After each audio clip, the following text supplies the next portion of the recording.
Hello and welcome to NJBiz Conversations. I'm your host, Jeff Kanige. My guests today are Dennis Petrocelli and Andy Raichle. Dennis is a senior vice president and Andy is vice president at Matrix New World Engineering in Florham Park. Gentlemen, welcome. Good morning. Hey, good morning, Jeff. Good morning to you, and thanks for joining me. There's a bunch of things that I was interested in talking to you about, things going on around New Jersey. But first, I have to ask, because we're still in the middle of this pandemic, how's business? I mean, with the business restrictions, supply chain issues, labor shortages, how's Matrix New World Engineering holding up? How are you coping these days? Well, and how have you been doing for the past couple of years? You know, that's a great question. I think when the pandemic first hit, obviously, we had no clue how it was going to affect us. And we're, obviously really nervous about it. And then very quickly, one of the things we learned about our company is that we were able to work very effectively, very efficiently in a remote manner. Okay. So that was the first hurdle. Number one, we got everybody working remotely. And, we were incredibly surprised at the productivity and the ability of our teams to continue to work and collaborate. Then we realized, well, business actually didn't really slow down. There was a little bit of uncertainty for a short period of time, but then we saw that a lot of our projects were continuing. Early on in the pandemic, certain industries were deemed essential businesses, and we were fortunate enough to be in that category. So we actually had a very, very good year. The first year of the pandemic, we did notice some significant projects sliding, but now what's happened is those projects are picking up. A lot of new things are picking up. So we're actually swamped. And our biggest issue right now is we've had 2 fantastic years. Our biggest problem right now is handling the workload and trying to find good, capable staff. Okay. Right. And that's obviously a difficulty for everyone. So you were an essential business. I'm guessing many of your clients were also essential businesses, which allowed you to, as you say, have good couple of good years. Yeah, I think, one thing that was really interesting is we do a lot of infrastructure work in New York. And in the early days of the pandemic, the city was cleared out. So a number of the agencies wanted to continue with some of the early design process because we could get out on sites and do surveys and do things that we would have a hard time doing in a packed city. So in some ways, it really worked to our advantage, at least in the ability to execute projects. Yes, I've actually heard that too from other kinds of people, builders, developers, that you take the people away, it's a lot easier to move around and get things done. So, okay. So you mentioned infrastructure, and I wanted to talk a little bit about that. The first thing I wanted to talk about was that you're involved in is something that's been a large topic of conversation, particularly in the southern part of the state, and that's the Winport. First of all, what's your involvement? What's the firm's involvement? How is that progressing for you at this point? Sure. Well, the Winport is, we're in the procurement stage, but Matrix is rolling on the environmental side with environmental monitoring compliance to just make sure the project proceeds without any damage to the environment. And it extends to the wind development business in general. Certainly seeing a lot of action on the developer side as well, with the offshore folks and then bringing their cables onto shore and delivering the power. So they're seeing a lot of that. Okay. And it looks like that there's going to be some more money flowing for that. A lot is riding on this from what I hear, particularly from the southern part of the state, in terms of diversifying the economy down there and in general helping the state meet the governor's clean energy goals. What are the challenges that you're facing now? What are the biggest things you have to overcome putting these giant turbines way offshore in very deep water and bringing the power onshore and storing it and distributing it and all that kind of stuff? How is it? How is that all going? And what's the outlook at this point? Well, yeah, it's going well, right? Because there's a lot of government support. There's a lot of public support for the projects. The offshore stuff, it's engineering. I mean, it's going to happen. We've done this before. It's, the North Sea is loaded with these kind of turbines. So that'll happen. Right. The challenges become, how do you deliver that power onshore? You're going through a lot of fishing grounds and a lot of interests there. You're going through beach communities, right, and substations. So they're more sort of regulatory and policy issues that need to get resolved. The engineering, we've done this before. We haven't done offshore. but we've done fiber optic cables and deliver power. This is something we know how to do in New Jersey. Okay. All right. Well, as you said, if the biggest obstacle is regulatory issues and dealing with that, dealing with people again, as you say, it seems like there's a willingness and a real commitment to getting this done. Is that what you're seeing? That's what we're seeing. But there are legitimate concerns about the impacts of these projects, and I think the state and the developers are taking a measured approach to that, and we'll get there. Okay. We'll get there on time. Okay. All right. And it ties into the whole issue of sustainability. And that's a sort of a buzzword now, a corporate buzzword, everything trying to move in a more sustainable direction. I'm curious what that concept means to you and how it works at your firm. That's funny. Just had a whole series of conference calls and over the past week or so, sort of really starting to inwardly look at how sustainability, and are you familiar with ESG, environmental and social governments? How can we incorporate those? How can they become part of our sort of somatic operation and how we conduct ourselves? And also, how do we outwardly look at that and incorporate sustainability principles on our projects? It's a very, very important topic. I wish I had the whole playbook laid out for you, but we're just sort of taking our first steps, and we've put together a team, an internal team, to really start exploring how do we incorporate sustainability ESG principles within our firm. Okay. And sorry. We're going to do an internal audit. We think we're ahead of the game on this, right?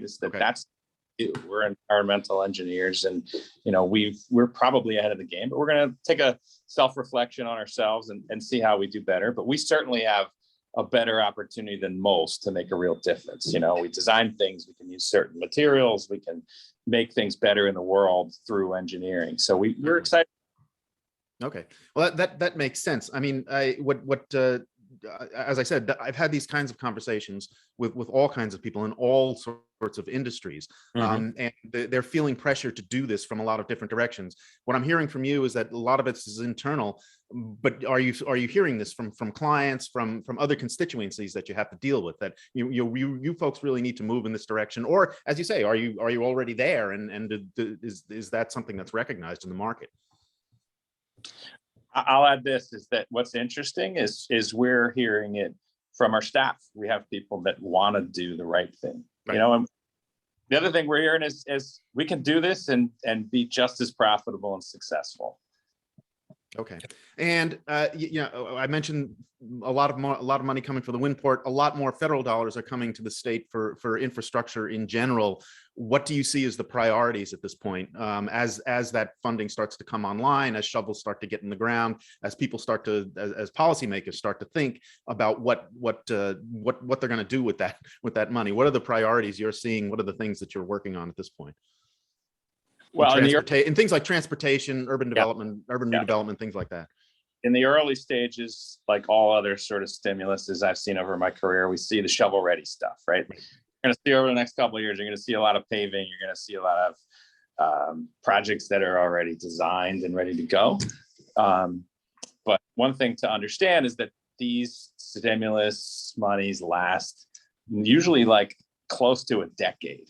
I mean, imagine this, is that Superstorm Sandy happened in, I guess, 8 years ago now. Right. And we're just going out to bid for the big projects related to that funding. So we see a long tail on this. It's early on. It's going to be those things. There's going to see a lot of design over the next years. And then we're prepared to, to provide service to the construction end, 5 years out, 3 years out. And we're planning for that as well. Okay. Well, I'm glad you mentioned Superstorm Sandy, because those two questions led me to your work as I see it in disaster response. It seems like you've developed some sort of an expertise in that. First of all, is that fair to say? And second of all, how did that happen? What do you see in that area going forward? Well, there is a little bit of a history and story there. So okay. I'll sort of. I thought there might be. So obviously you remember the financial crisis back in 2009, 2010, and yes. It was affecting us obviously as a professional services firm, just like it was all other industries. And we started sitting around the table and trying to figure out, well, what could we do as a company? And back then, we're well over 200 now. We were maybe 40 or 50 back then. And one guy who happened to work for me said, hey, I've been involved in the spill industry, and, we're up in New York, New Jersey, there's harbors, there's harbor spills, insurance companies typically have to help respond to those. So perhaps we look at getting involved in some harbor spill work and the spill industry.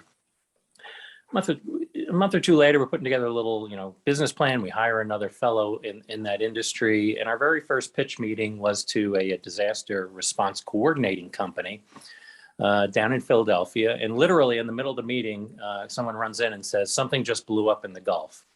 And our very first pitch meeting, to be sort of in that disaster spill world, happened to take place in the conference room of the company that BP called to assemble resources to respond to the Deepwater Horizon incident. All right. So immediately we just started sending staff south down towards the Gulf. We had no idea what we were going to end up doing, or even if we were going to do something. And within a few weeks, we had 40 or 50 people a day working down there. And that was sort of our entree into the world of sort of natural or man-made disaster response. And from there, other things happened, and we sort of learned how to respond. And we learned how to deploy people very quickly so that as other events happened, we were well positioned and had good relationships in that world in order to get involved. So it's not something that we plan for. You can't really plan for natural or man-made disasters, but they do happen, and we understand that world and we understand how to respond to it. So as Hurricane Maria went through the Caribbean, we ultimately got involved down there. As Hurricane Sandy came through Jersey, we got involved in a whole series of activities. And in all honesty, Hurricane Sandy really launched our climate change resiliency work. And Andy's been a big part of that. And that's a big part of what we're doing going forward with all of these infrastructure projects. They all involve some sort of resiliency. And we're really proud of our work in that part of the world. Okay, well, that again leads me to what I wanted. The next thing I wanted to ask you about, which was that very question of resiliency, which I think ties into sustainability and how we avoid the kinds of things that you're talking about. Unfortunately, you said you can't plan for a natural disaster, but you kind of have to these days because they're more severe, they're more frequent.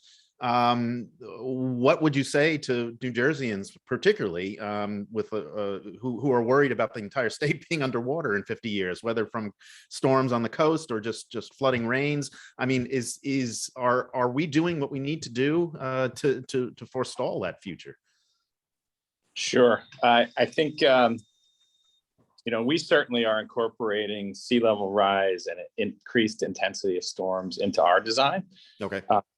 And that conversation is often between owners and developers and regulators. And, you have some progressive people on both sides of that equation and some not progressive folks that don't want to do, they're going to flip the building or whatever.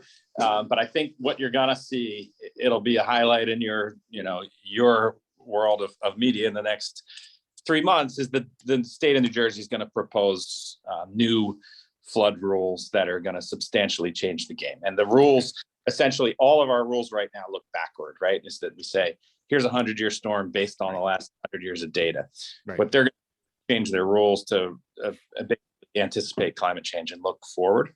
So you're going to see things like anticipating several feet of sea level rise, rules that anticipate more intense storms. And what that means to engineers is that we have to design things to be higher, to be more resilient, to carry more water, so that at least new construction going forward is going to be anticipating that flooding that we've seen over the decade. Well, that's a major change. Right? As you say, looking backward and understanding what happened in the past to trying to anticipate what might happen in the future. That sounds. I'm sorry. Huge change, and most folks don't realize this, but like FEMA's flood maps are entirely look backward. Right. They're all looking backward, and they don't project into the future. And you're likely to see similar policy changes on the federal level that mimic what New Jersey is about to do. Okay. Well, that's going to be an interesting topic going forward. Before I let you go, then I want to ask you about going forward. I'm curious to what you think, what you're seeing, what you're planning for over the next, say, 6 months to a year, as it looks like, as everyone hopes, we start to get out of the pandemic and we start to get back to some sense of normalcy. What are you planning for? What are you anticipating next year for the business and for your work out in the field? Sure. Well, first thing internally, we're still struggling with getting folks back into the office a little bit. So, Okay. And it's interesting because we have offices around the country. So some offices outside of New Jersey are very active, and maybe our headquarters in Florham Park, we're maybe not so active. So we're trying to come up with a coherent strategy to sort of continue to support folks who are working remotely, but also taking a look at what's the responsible thing to do to get folks back into the offices, because it's important to collaboration, teamwork, training younger staff. We do need to have some additional interaction. Right. And I think, as I mentioned earlier, we are very bullish on the next several years. We're trying to ramp up our staff. We've got a number of initiatives that are going to require additional scientists and engineers. And so we're out there trying to find really good people who want to join, sort of a forward-thinking, healthy company. Okay. Andy, anything you want to add to that? Same there. We're bullish. There's a talent deficit in the marketplace for engineers and scientists and STEM folks. We've heard that for a decade, or maybe we've heard that for 2 decades. Well, now Right. It's come to roost. It's a real thing. And we're hoping we can be an attractive place for people to land. Okay. Well, I hope you both come back and talk again about your work and how all of this develops in infrastructure, resiliency, sustainability. I'd be interested in talking to you both again. Thanks you very much for doing this. Very good. Okay. Thank you. Dennis Petrocelli, Andy Raichle, Matrix New World Engineering. Thanks for joining me, and thanks you all for watching. Until next time, stay safe, everyone.